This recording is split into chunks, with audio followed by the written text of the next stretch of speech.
안녕하세요. SJ입니다. 오늘은 수조를 그렇게 크지 않은 수조를 만들 건데, 제가 생각하기에 가장 이상적인 순환 방식의 수조입니다. 이쪽에서 물이 이제 그 수조에서 한쪽에서 물이 올라와서 한쪽으로 내려가고 다시 펌프조 돌아서 다시 이렇게 전체적으로 이렇게 돌게 되면 전체적인 순환이 빠짐없이 이루어지게 되는데, 예를 들어서 삼변 수조, 그러니까 입출수가 한쪽에 다 몰려있는 수조 같은 경우는 이게 수조가 커지면 이쪽 물하고 이쪽 물하고 따로 놀아요. 물성치 자체가 달라져요. 출수는 오버플로우는 이쪽에서 되고, 이제 리턴 새물이 이쪽에서 유입이 되면 물이 이제 전체적으로 이제 순환이 다 되니까 전체적으로 똑같은 물성치가 구성이 되면서 안정적으로 돌아가는데, 입출수 라인이 이제 따로 떨어져 있고 그러니까 관상하는 데 있어서 그렇게 좋지는 않아요. 그래서 일반 가정집에서는 선호를 안 하고, 수족관에서 판매용 그 산호 전시해 놨다가 파는 수조, 요런 것들, 그러니까 전체적으로 다 똑같은 물성치로 산호의 상태를 유지를 해야 되는 그런 수조는 이런 방식으로 된 수조가 제일 안정적으로 돌아가요. 흰 옷을 입었기 때문에 앞치마를 해줘야 됩니다. 와이프한테 혼나요.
요 수조에 요 오버플로우를 찍었는지 안 찍었는지 모르겠네요. 하도 이것저것 하다 보니까 찍었는지 안 찍었는지.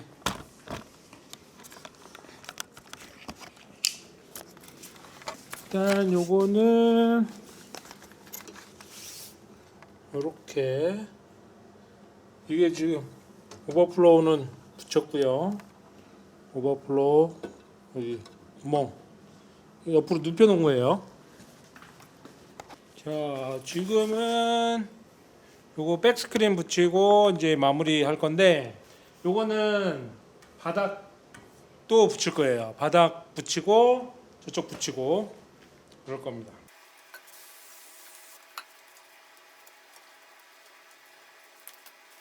검정 실리콘에 흰색 바닥을 붙일 거라